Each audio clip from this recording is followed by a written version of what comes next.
Chamber, Nick Vaugh. We are thrilled to have you here today. I'm Vicki Clark, President of the Cape May County Chamber of Commerce, and really appreciate everyone taking time out of their busy day to join us as we're talking about the CARES Act and programs that are in place to help us navigate through these troubling times. Many of you have joined us for similar programs that we've been offering. And as we've done in the past, we are going to turn it over now to Nina Rinaldi, who's going to go through the administrative controls. So if you've joined us in the past, I know you've heard these instructions before, but if you haven't, you'll find them beneficial to understand how we're going to go through the program and how you'll be able to ask questions of our presenter, Nick, this morning. And so, Nina, I'll turn it over to you just for some brief instructions. Thanks so much, Vicki, and good morning, everybody. Welcome to the webinar. The way that we're going to work it today is that everyone except our speakers will be staying on mute, and we're going to take your questions in the text chat. So the way that you can submit a question is to find the chat icon in your Zoom toolbar. If you're on a computer, you just have to move your mouse. You'll see that toolbar at the bottom of the screen. You can click the chat icon and type your question.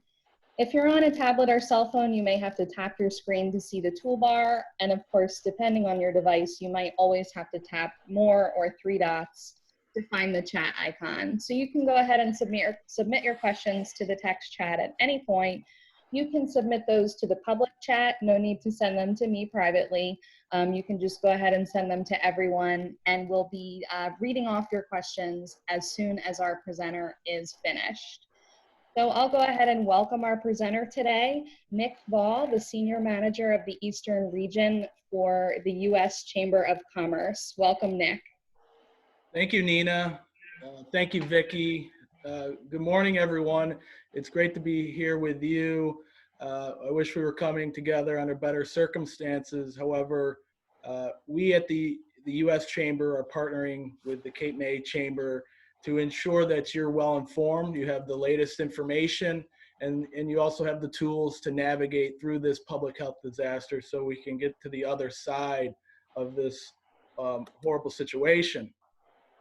I thought first we kind of look back in a short period, a 2-week period, the Herculean efforts that Congress and the President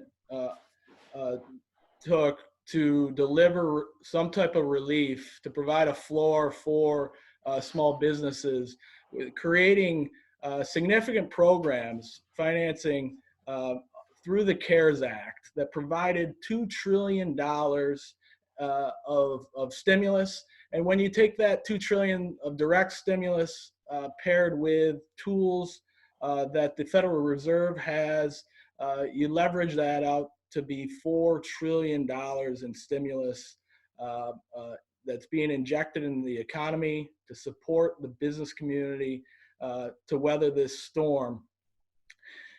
These monies, these programs, we've heard just since it's gone live with the Paycheck Protection Program and now the EIDL programs, and as you know, certain classes of businesses, there'll be another wave here on tomorrow.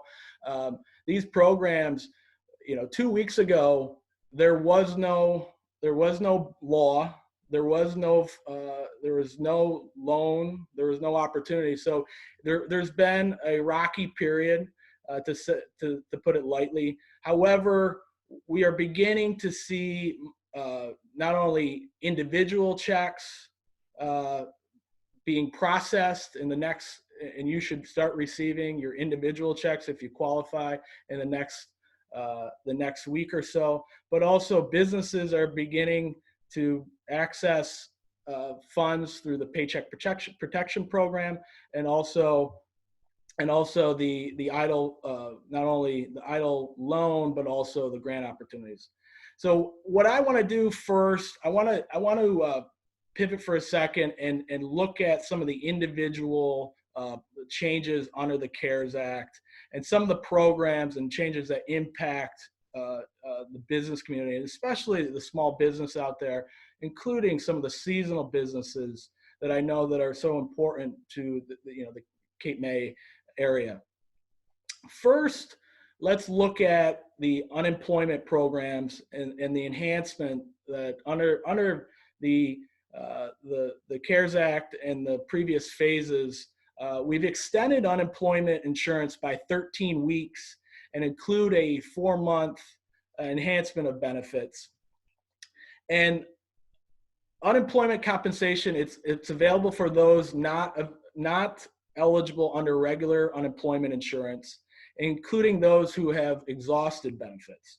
And now this enhancement for individuals, they must provide certification that he or she is able and available for work, but is unemployed or underemployed due to COVID-19. And there's several criterias that one must certify, whether it's a governmental quarantine, school or daycare closures.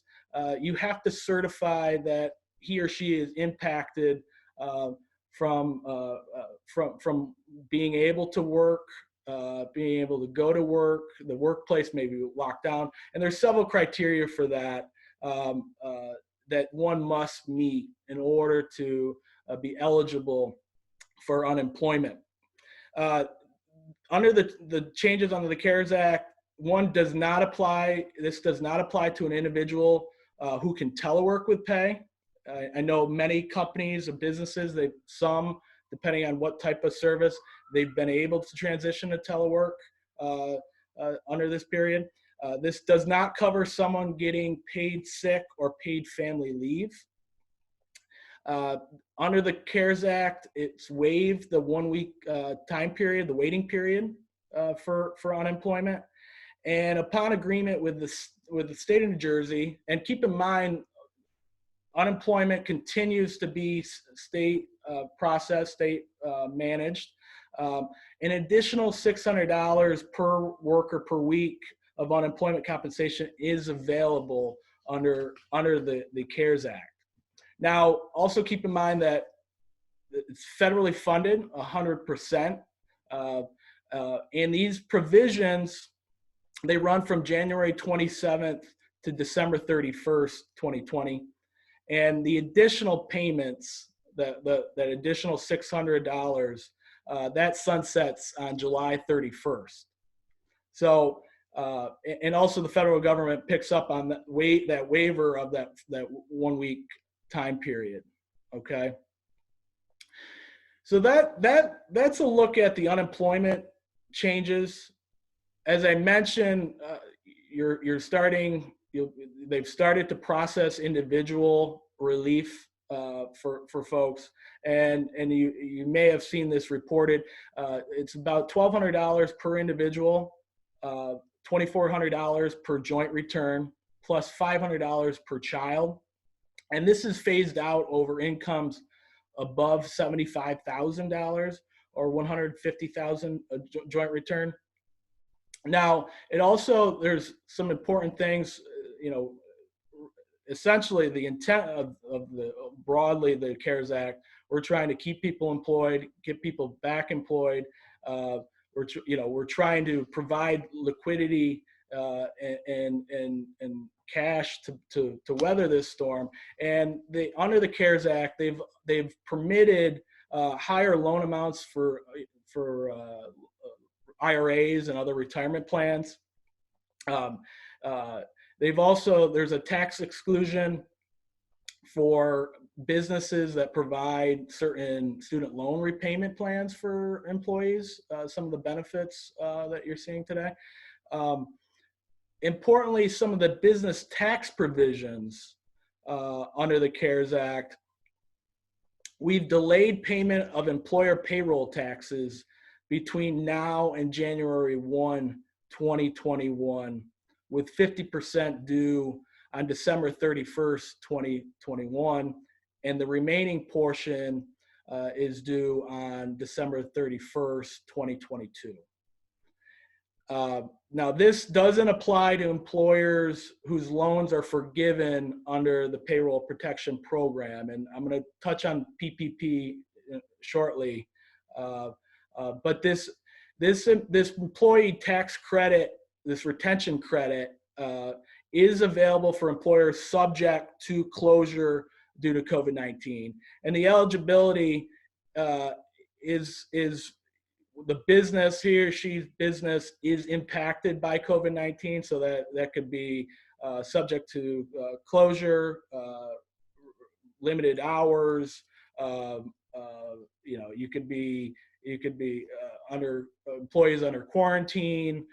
However, that business is impacted by the COVID-19, you must meet the eligibility, and you also must, there must be a decline in gross receipts by more than 50% in a quarter compared to the same quarter in 2019. Okay, and the 50% tax credit, there's a 50% tax credit on the first $10,000 of compensation, including the employer's contribution to health benefits for each eligible employee. Okay, and the credit only applies to wages after March 12th, 2020 and before January 1, 2021.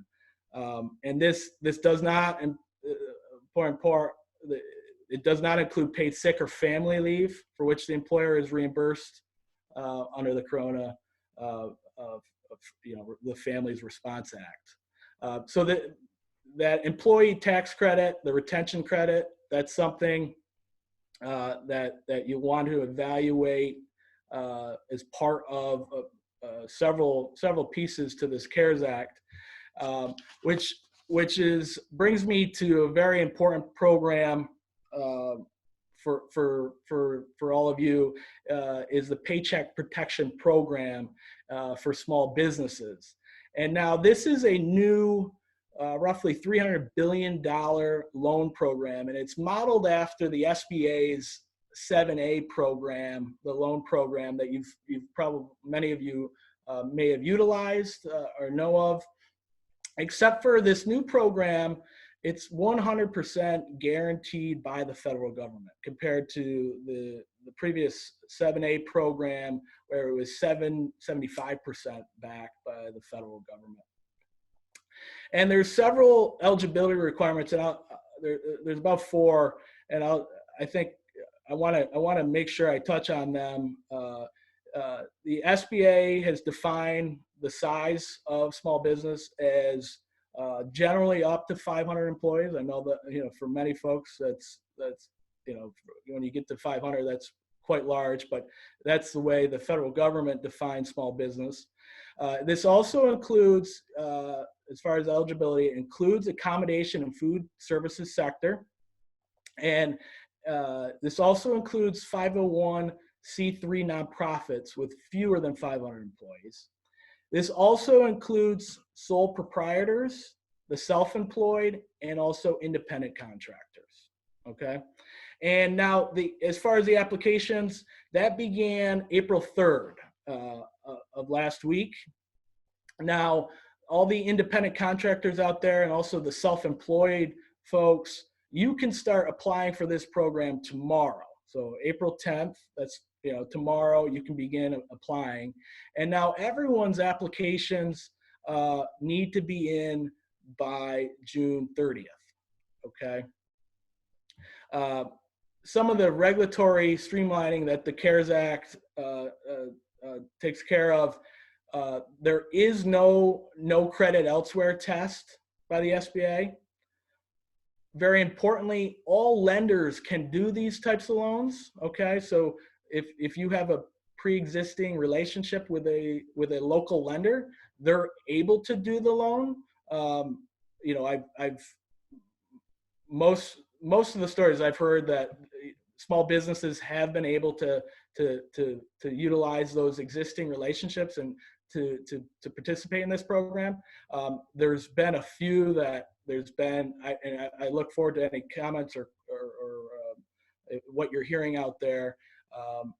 There's been some individuals where some banks, local banks, haven't been participating, but I think that's fairly rare. But very importantly, in this bill, they want to ensure that the capital is getting out there to small businesses, and what better way than to allow pre-existing relationships with your local lenders, allow you to continue to work with your trusted banker. There's no personal guarantee or collateral required with this program. The lenders can defer fees, principal, and interest for no less than 6 months and no more than 1 year. And as far as the maximum loan that's permitted, there's a formula for that, and that is the monthly payroll cost for 2.5 months not to exceed $10 million. And for seasonal employers out there, it's the average total monthly payments for payroll costs for the 12-week period beginning February 15th, 2019, or March 1st, 2019. And that's decided by you as a loan recipient. And that period would end June 30th, 2019. So between either February 15th, 2019 or March 1st, 2019 and ending June 30th, 2019. Okay. And so for individuals out there who make above $100,000, you can count the first $100,000 in compensation, but everything after that has to be excluded from the calculation. And that's just compensation, direct compensation. Anything after that first $100,000, you have to exclude that. And that goes for even individuals that are self-employed. Okay. And the employer, the business, must certify that these loans will be used to retain workers, maintain payroll, make mortgage or lease payments, and pay expenses such as utilities. Now, there is a loan forgiveness piece to this, piece to the Paycheck Protection Program, and the portion of the loan, of the Paycheck Protection Program loan, that's used for payroll, interest payments on mortgages, rent payments, and utility payments for 8 weeks after the loan is issued is forgiven at that time.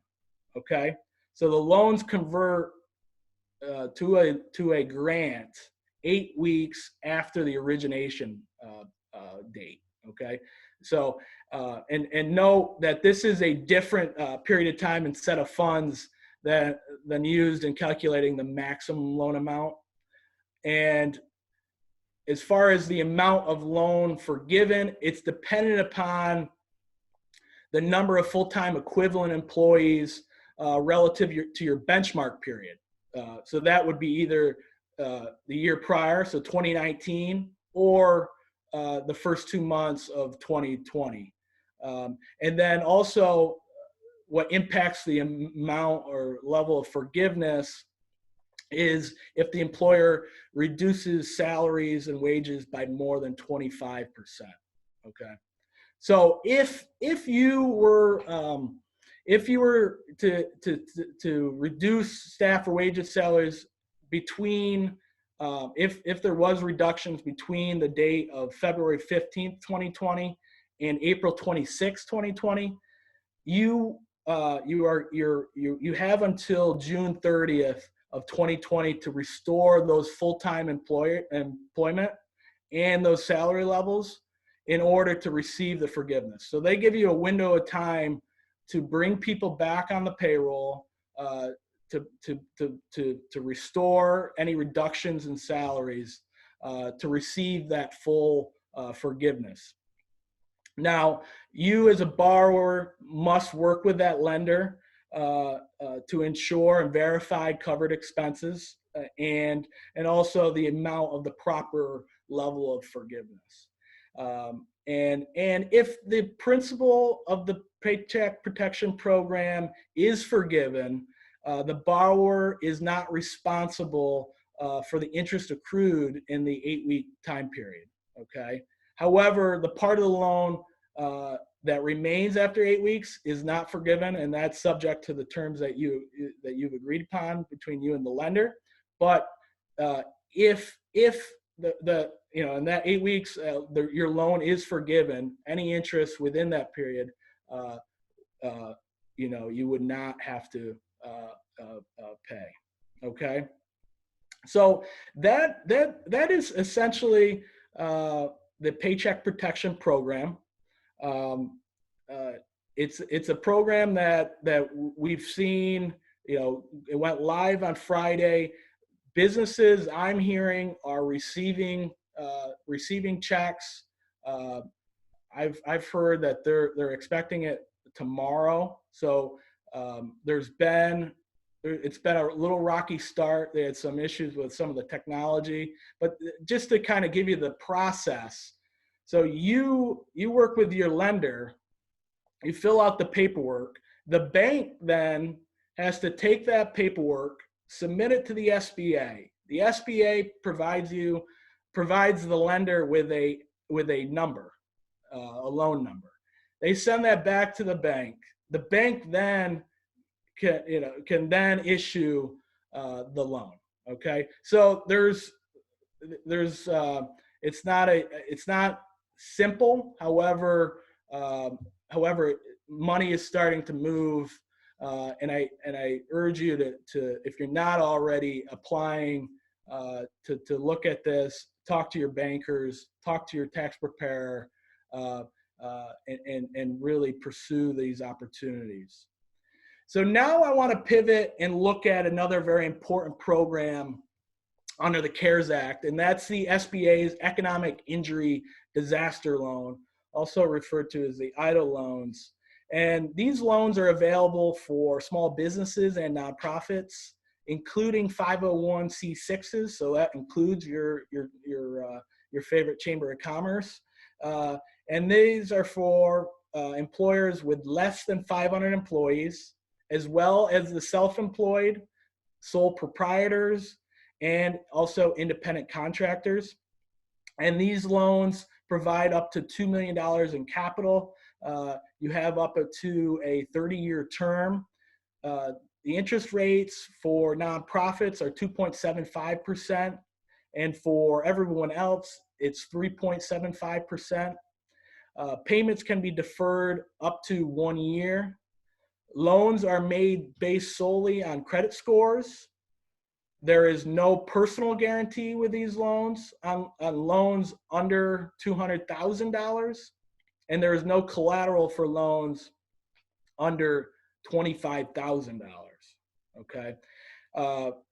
Under the CARES Act, they've waived the requirement that an applicant be unable to obtain credit elsewhere.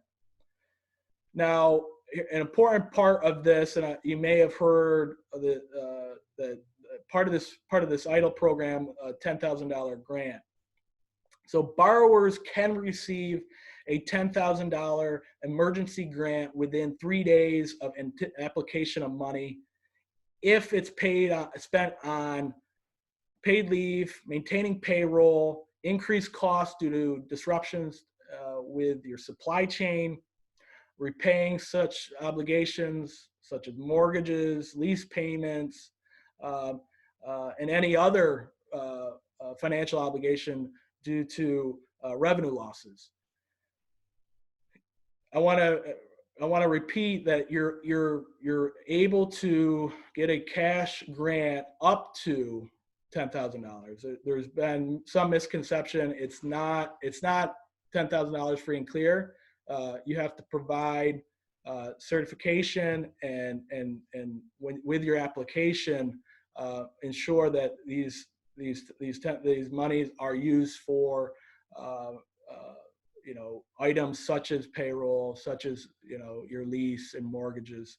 Now, very importantly, with this $10,000 cash grant, it does not have to be repaid, and if you were to be turned down for your loan, for your EIDL loan, you would still be able to receive this cash grant so up to $10,000, you'd still be able to keep that, okay, and it would not have to be paid back. These applications for the EIDL loan have to be submitted through the SBA at sba.gov, okay? So there's been some confusion I've heard on whether you can apply for both the Paycheck Protection Program and also the economic disaster loans, the EIDL loans. And the answer is yes, you can. However, there's a prohibition against using the proceeds from these loans for the same purposes, okay? So for an example, you can use the EIDL loan for COVID-19 reasons like increased costs due to supply chain disruption. You could other obligations that you cannot meet due to revenue losses, and then also apply for the Paycheck Protection Program for items such as payroll, rent, etc. So it's just very important that you can apply for both. However, you cannot use the proceeds in these respective programs for the same purposes. You make sure that when you apply, you're using these respective programs in their own unique way. Okay, so that's the EIDL loan, and both the EIDL loan and the Paycheck Protection Program, we're seeing utilization. I want to comment on these two programs. Already at the U.S. Chamber, we've asked Congress to increase the fund by another $200 billion to $250 billion. In the last day or so, leaders in the House and Senate, and as well as the president, have signaled that there's a willingness to increase the fund, and it's due to the need, the significant need out there to bridge this gap between the economy prior to COVID-19 and get us to that other side. So we urge you to get in the system, to apply for these programs quickly, but we know already that the need is significant, and we're going to need more money. And I want you to know that, working with the Cape May Chamber, we have a broad coalition of voices that we want to make sure that we take care of small businesses, with these programs. We need to provide that backstop and that ability to keep people employed, to keep businesses open, and to get through this rough, challenging time. Okay. So with that, I want to pivot, and I want to touch on a couple other changes under the CARES Act and some of the legislation in response to the COVID-19, and paid leave and the impact of some of the small businesses. So this went into effect on April 1, and this provides paid sick and paid family leave to individuals impacted by COVID-19. And very importantly, these new regulations are not permanent. They sunset, and they expire on December 31st, 2020. Okay, these are 100% tax refundable, and in order to preserve your business's liquidity, employers can keep money that they would have deposited for payroll taxes in anticipation of refunds from the Treasury for paid sick and paid FMLA leave provided to employees. Okay. Self-employed individuals out there are eligible for both paid sick and paid FMLA tax credits under this law. And there are some exclusions and exceptions. Under the Department of Labor, it's provided language that the Secretary of the Department of Labor, for businesses under 50 employees, they may exempt employees from this program if these employees take paid leave for having to care for individuals, family members, or a child if a school was closed, if a daycare wasn't open, if it would jeopardize the viability of your business. And DOL has provided guidance on that viability, what that means, the viability of your business. So essentially, paying the sick or FMLA leave would result in expenses and financial obligations that would exceed the available business revenues and cause the small business to cease operating at a minimal capacity. Also, some of the guidance, there would be a substantial risk to the financial health or operational capabilities of small business because of this employee's specialized skills, knowledge of the business, or responsibilities. And also, there's just not a sufficient number of people that are able, willing, and qualified to work or available to perform the duties of these employees or employee that's taking paid sick or FMLA. And it leaves the business to be, they're unable to operate at a minimal capacity. So you really have to, it's a case-by-case basis. If your business is not viable, you may able to seek an exemption. But those paid leave requirements, as I said, began on April 1. Now, paid sick leave. This is another issue for small businesses. So this requires employers with fewer than 500 employees to provide employees 10 days paid sick leave to full-time employees and paid time for typical number of hours a part-time employee works over 2 weeks. Okay, so this paid sick leave is in addition to whatever paid sick leave is already offered by you as an employer. And that includes, it's subject to state or local requirements, obviously. And the eligibility, employers are compensated at a higher of the regular rate, the federal minimum wage or the local minimum wage, but cannot exceed $511 per day or $5,110 in the aggregate.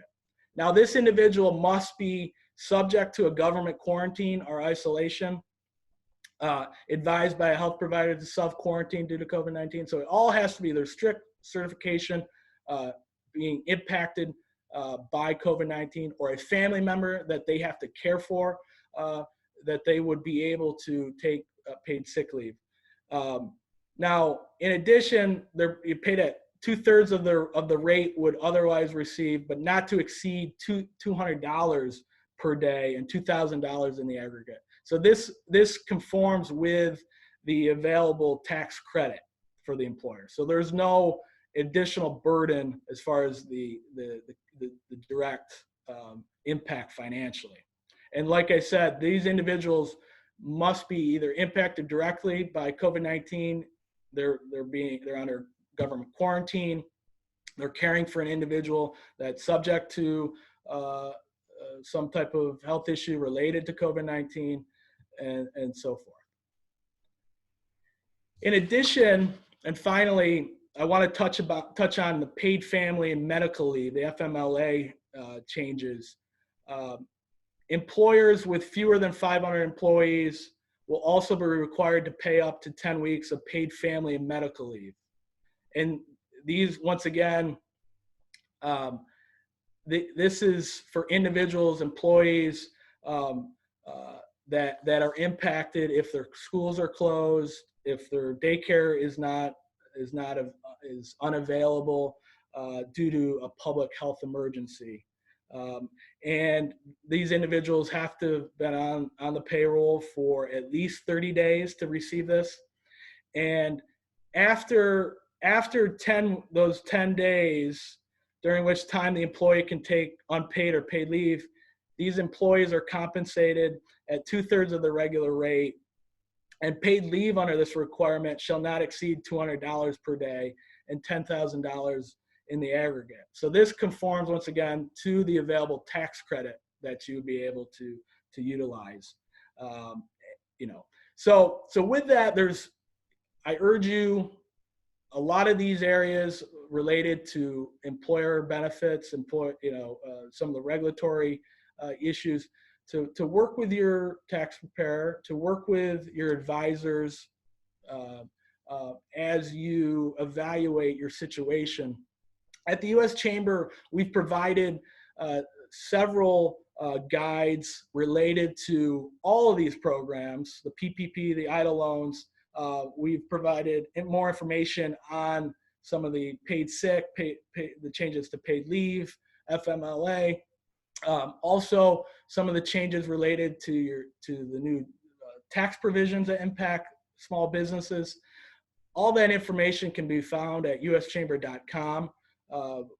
I know Vicki has provided some of those guides. I have my PowerPoint that has more information related to these programs that you can refer to. We want to make sure you're well informed. We want to make sure that you have the tools to bridge this gap and to get to the other side after COVID-19. So with that, I'd be happy to answer questions, and I appreciate your time. Thank you, Nick. Very informative, and we appreciate the detail that you've gone through. We do have a number of questions, and I'm going to go through as many as we can here. And thank you all for submitting your questions. We found in these platforms that we get great information from the questions that come from all of the participants. So here we go with the questions. As an independent contractor, a realtor, I would like to apply for an SBA loan. However, my banks state I need a business account. They only have a personal checking and savings. How do I apply for an SBA loan or grant if my bank is not listed as a participating bank? Like I said, all banks are available, are able to do these loans, the Paycheck Protection Program. I've heard that the banks individually are requiring you to have an account. That would be something that you'd have to deal with. I know several organizations are providing a list of available lenders. Typically, I've seen some local chambers provide those lists. I think you've seen the SBA has provided a historical list of lenders. I think that's something, working with your local lender to see if they're doing these loans. Now they can opt out and they can not do these loans, but many are, and I've heard that some are requiring you to have an account, a business account with that respective bank. And I'll just add that we have provided a list of Cape May County banks, and we're expanding that to banks in New Jersey and then beyond New Jersey. So we'll continue to provide as much information as we can about that. Excellent. The next question is regarding the timeline. The person has applied through their local bank last Friday and asking, all they know is that the application's in the queue. How long will it take to get the loan? So as I mentioned, these loans, as far as the Paycheck Protection Program, these loans, the program went live Friday. I'm hearing businesses will receive, and it's all based upon, how quickly your lender works with the SBA. The SBA responds, as I mentioned, that process. The SBA responds to the bank. They can issue the loan. I'm hearing a lot of businesses are receiving money or have received money or will be receiving money Friday at the latest Monday. I think it's a moving target, but I'm hearing that they're trending more positively, that money's getting out there. I think working closely with your lender is so critical.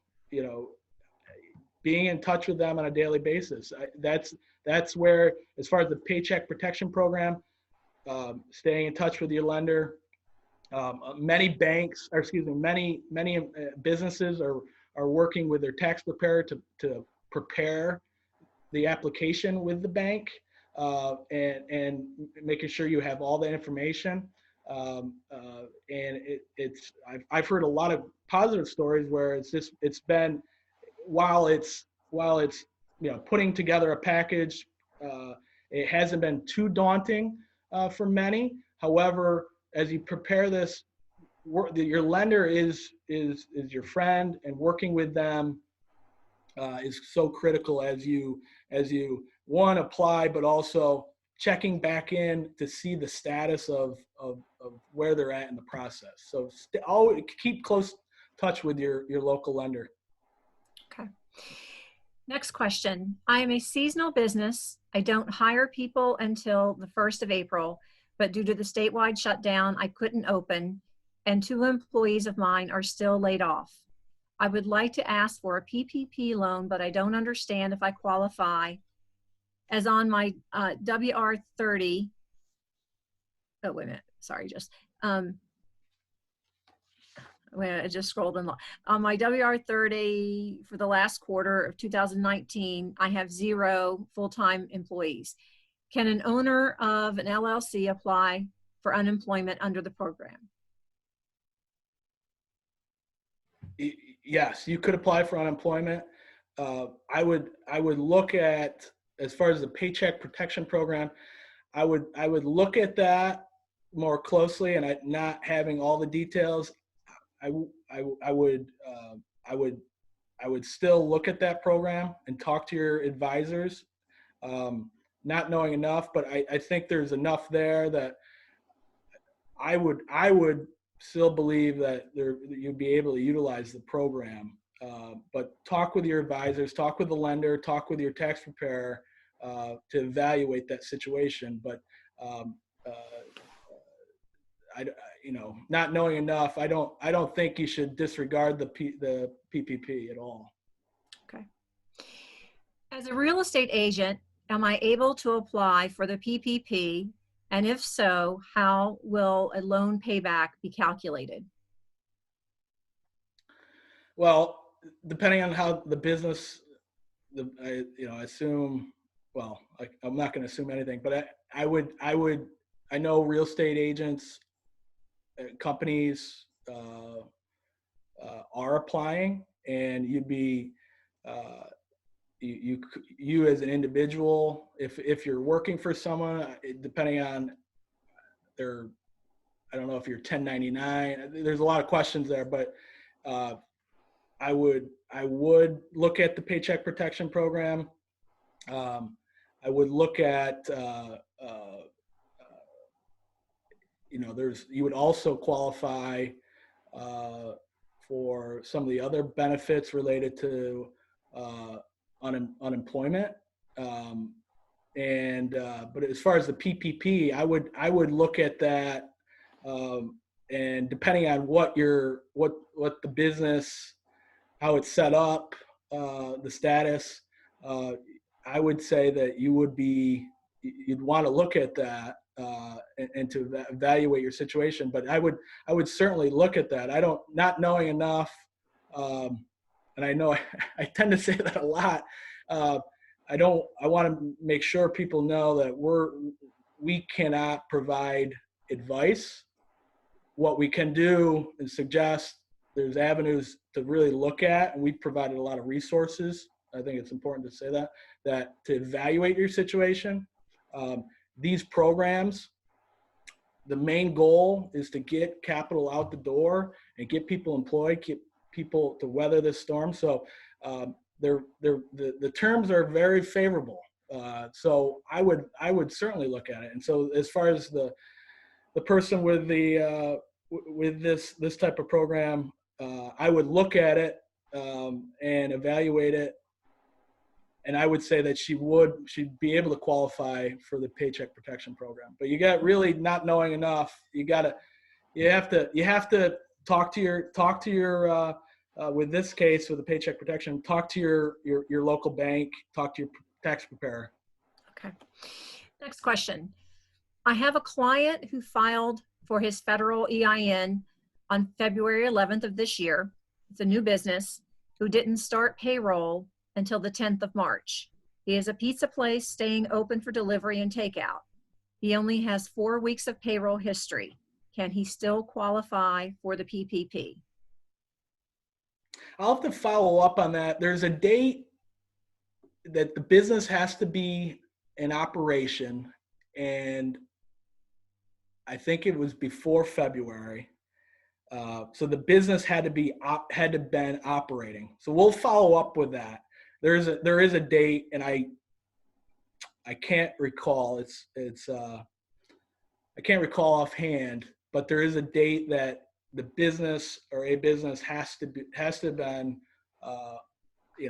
at least operating, existing. Right. Okay. And I want to say it's somewhere in January, but I can't. I'll look it up and I'll get back to you, Vicki. Very good. Next question. I haven't received an email confirmation for our EIDL application, and a lot of other business owners are saying the same thing. Do we wait? When should we expect the grant? Don't wait. What I'm urging people and what we've said, when you apply for that EIDL loan, you will receive an email response with an application number. If you don't receive that, chances are they never received your application. So apply, reapply, follow up with the SBA, and we can provide the phone numbers to follow up on your application. You have to stay on top of this. But I just want to repeat that you will receive an email with your application number when they officially receive your application for the EIDL loan. Now, what we're hearing with the EIDL loan, there's a window of time. So we're hearing 14 to 21 days after submission. Obviously, there's some it's quicker, a little longer. But within that time period, there's about a 3-day window. So between that 14 to 21 days, there's a 3-day window where that grant would be up to $10,000 would be issued. So that's kind of the time frame that we're looking at. Okay. The next question. My husband has a small business with no employees. Is he eligible for PPP, and would it pay his mortgage on the house? So it's a home business. They're not knowing that, it wouldn't be 100%. There'd be portions, and yes, they would be able to qualify.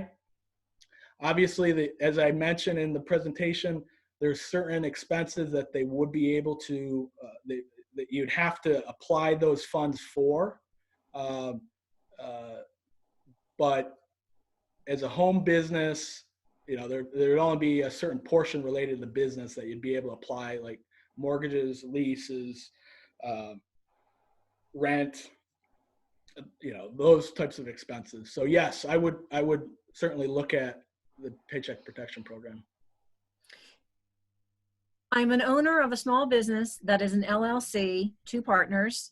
Only one partner is still working and getting their salary since sales have been significantly reduced, and want to continue paying the few working employees. Is the other partner of the business able to collect unemployment if they have paid self-employment taxes? You would qualify for a portion of unemployment.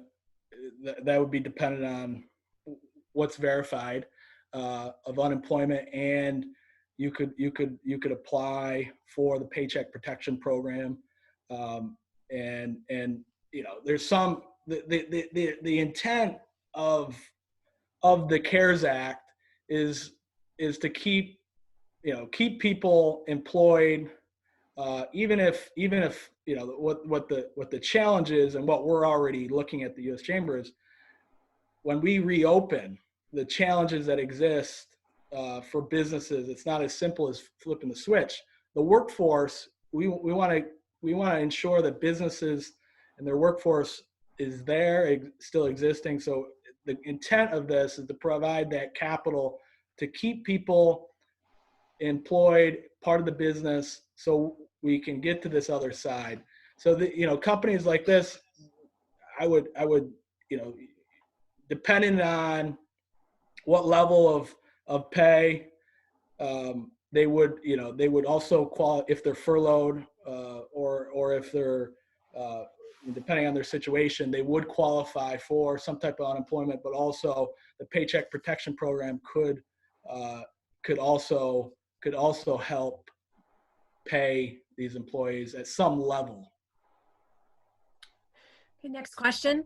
What is the difference between a sole proprietor and self-employed individual? The sole as a sole prop and a self-employed? Yes. Okay. I guess I don't fully know what they're exactly asking. Or is there a difference between a sole proprietor and a self-employed? Not that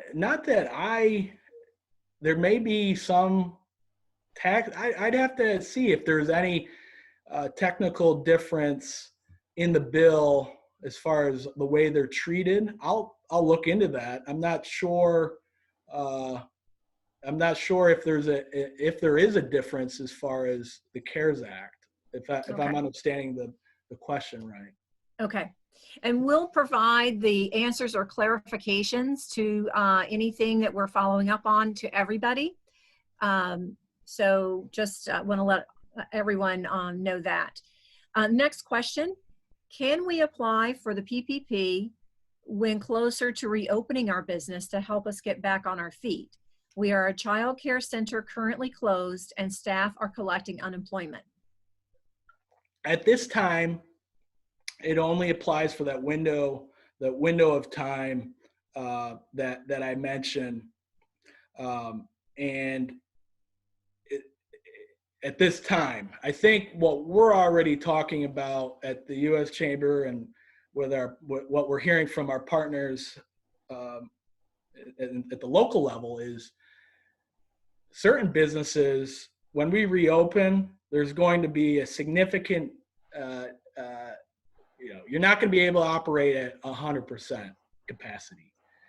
Well, how are we going to support businesses such as, whether it's daycare, restaurants, movie theaters, those types of businesses where there's a lot of, there's people and there's, kids and babies and whatnot, that there's going to be a transitional period, and some businesses they're going to have more pain as we reopen. So we need to do more for them. So I think so why I say all that is we're already looking at, there's going to be another phase of legislation. We're looking at post COVID-19 and how do we help businesses, transition to back open. So right now you're restricted as far as that window of time, bringing people back and keeping people employed. But we're working very hard to make sure that Congress knows that we need to be there for businesses as they open back up, and especially for those that cannot open back up fully right away. So at this point, no, you can't apply it, in the, closer to say whenever that may be, when we fully, we open up, or at whatever level that may be. It's solely for that period of time that I mentioned. But I think there'll be more programs and more capital for these folks as we get closer to reopening. Okay. Are there any loans or grants out there that I could apply for that would disqualify me from receiving the CARES Act stimulus? Not that we know of, no. Okay. There was a report released this morning, and the Treasury noted a limit, the initial EIDL grant to $1,000 per employee, no longer $10,000 for everyone, with release of funds to begin this week. Is this true? There are calculations that the SBA, and there's been some, the guidance referred to $1,000 per employee for the EIDL grant. What we've, to be honest, we've seen it applied different depending on the situation. I've heard, that guidance of $1,000 per employee, but I've also in your application there's other factors. So I think I think a lot of this it's unfortunately it's moving goalpost right now. Evaluate your situation. I think there's the guidance right now they're saying $1,000, but per employee. But I think there's going to be changes in the as we go on. I think we've already seen as we evaluate and see what's working, what's not working. As I said, the sole intent of this stimulus is to get money into the business people's hands to weather this storm, to keep people employed, to get to the other side. So that's the sole intent. So I think at this point, the guidance is $1,000 per employee, but that is something that as you evaluate your situation and you apply, there's other factors that they also consider. Such as the expenses related to whether it's mortgages, leases, payroll costs, including other employee benefits. So you can get to that $10,000 fairly quickly. All right. The next question is asking for more clarity about unemployment. About that. For paid sick leave or FMLA for business owners, are we considered self-employed, or is there another classification or rules? So the enhancement of unemployment and the paid leave, all of that applies to even businesses less than 50 employees. As I mentioned, the criteria has to be directly impacted. You have eligibility requirements if impacted by COVID-19, and there's several criterias. And all of these programs they're 100% tax credits from the federal government, any of the expansion of these benefits. And keep in mind, the window of time, it sunsets December 31st of this year. So that would apply to anyone under 500 employees.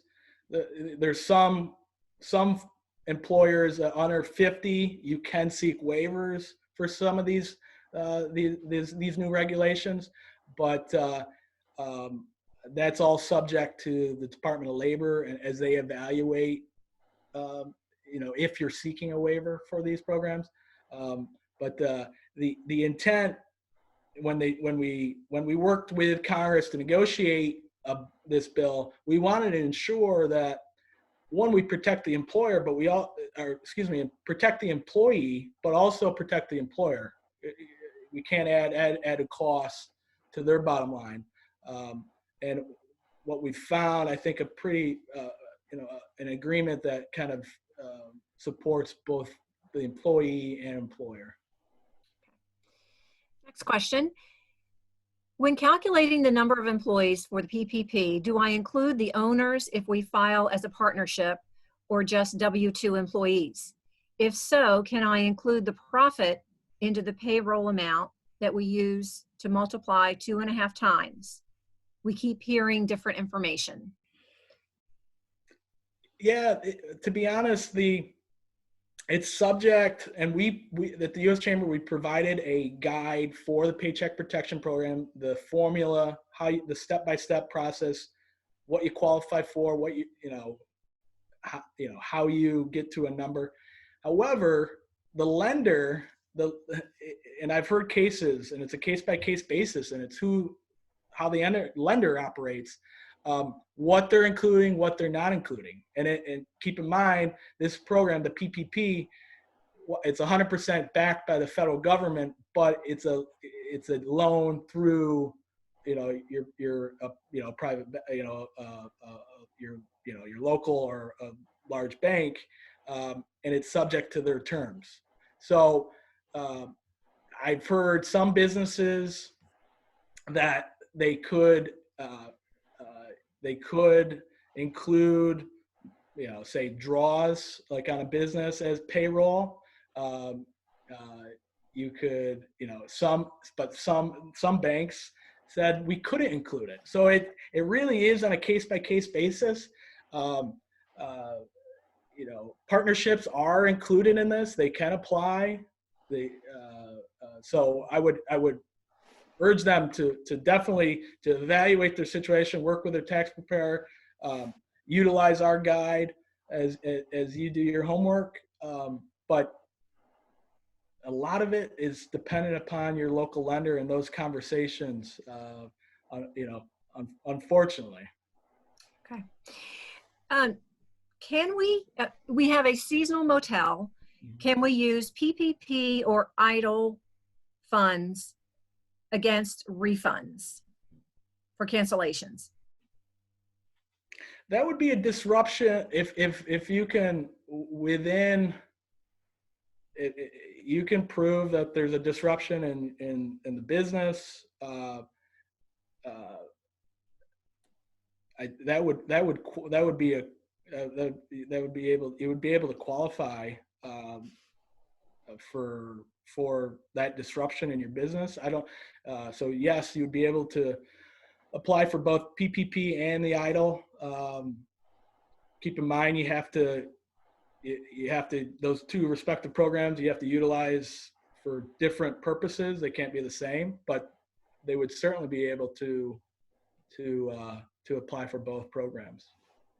That's probably one of the most popular things going on here. So good question. Thanks for the answer. If an employee has exhausted the unemployment benefit on March 31st, 2020, does a new unemployment application need to be filed under COVID-19 extension? And what is the application process? It's all state operated. So everything's done through the New Jersey State Unemployment Office. Now keep in mind, and there's been some folks have said, well, look, some people can make more money on unemployment than working. Well, keep in mind that it's very specific to COVID-19 related impact. And if I offer you the job and you decline the job and you're not subject, and you're just, you look at it as, well, I'm making more money on unemployment. If you don't meet any of those criterias, being impacted by COVID-19, you're unable to utilize unemployment benefits if there's a job existing. If you decline the job, it's intended to help those who need it, that are impacted by whether maybe the workplace is closed, they've eliminated those jobs, and so forth. So all of that is handled by the enhancements to the program for the limited time period.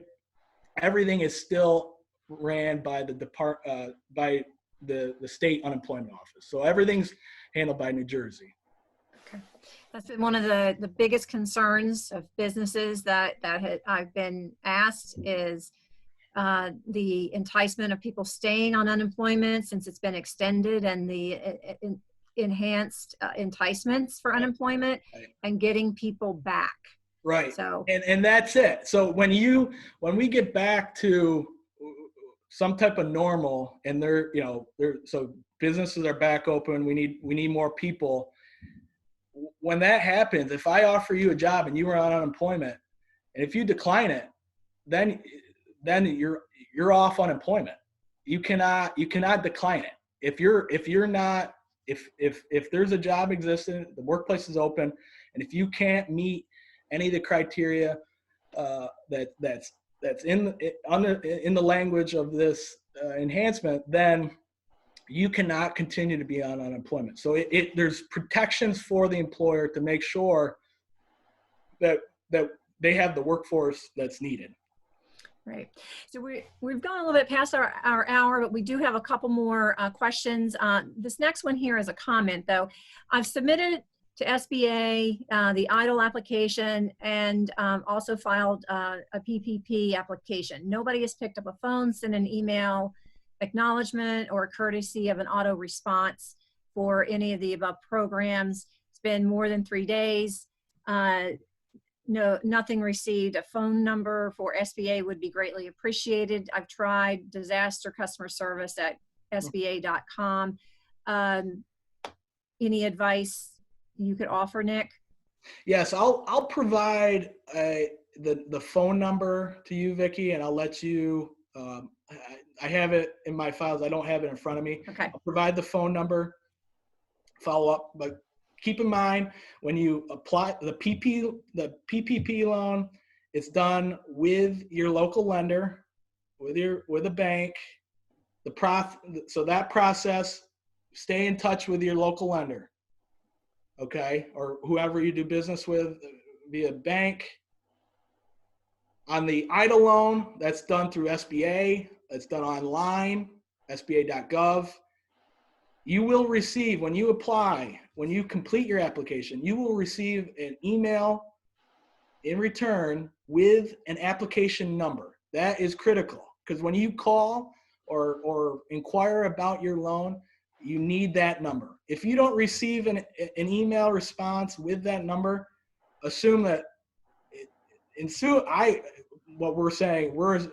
assume that it doesn't exist. So follow up with them. I'll provide the phone number, but make sure that you receive an email response with that application number. It's so critical. Okay. A clarification here. My husband is self-employed and already submitted the PPP application to his bank. Did you mention that those applications don't open until tomorrow? If so, should it be resubmitted, or is what you mentioned for tomorrow a different application? So for the PPP, that would be the PPP application opens up it'd be tomorrow, the 10th, for independent contractors and self-employed individuals. Now, for the PPP, so your application's in, and if you have, and you're working with your lender, and they receive your application number, and that's being processed, you're working through that, good. Now, I'll take this opportunity. Now, on the EIDL loan, if you've done it prior to a certain date, I do know for the $10,000 grant, if you did it too early, you have to reapply because of the changes. So just make sure that you're receiving that application number.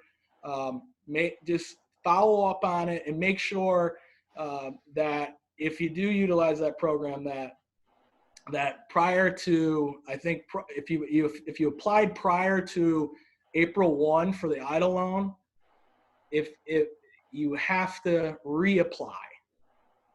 Okay, if you applied for the EIDL loan prior to April 1, you have to reapply for the EIDL loan for the EIDL loan / grant.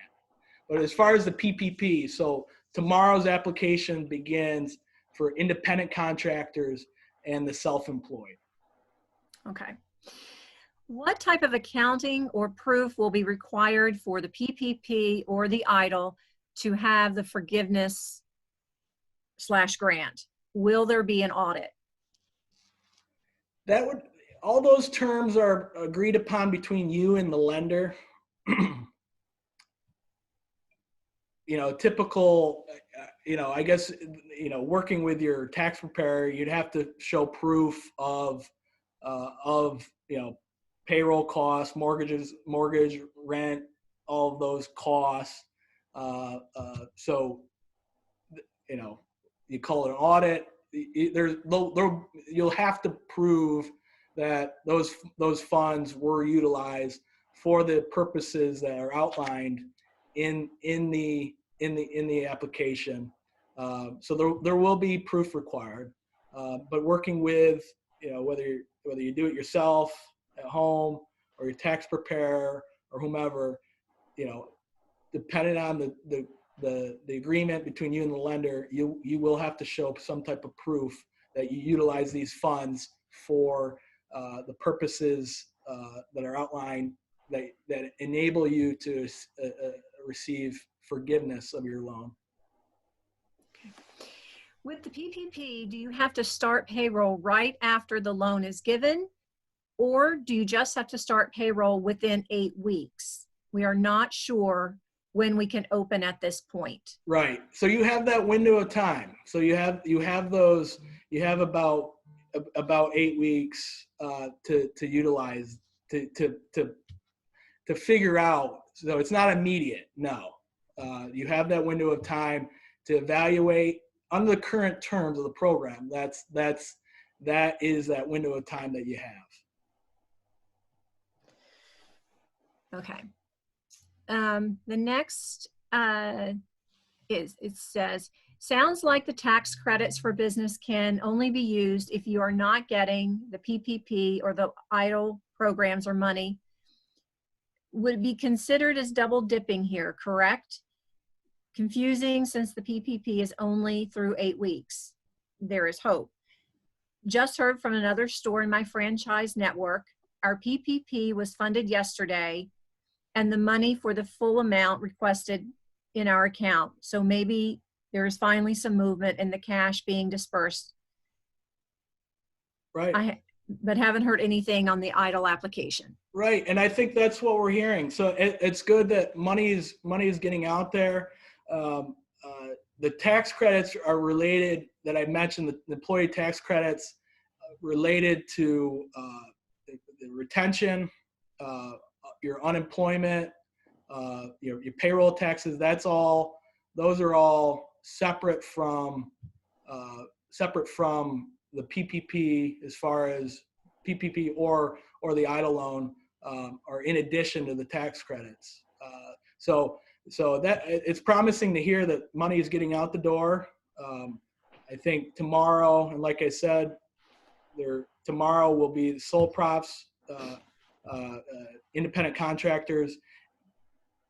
So there'll be another wave. I think and like I said in the beginning, there's a tremendous need, and we need to ensure that there's enough funding for everybody that needs it. So we need to make sure that happens. So I think you're going to see in the next couple,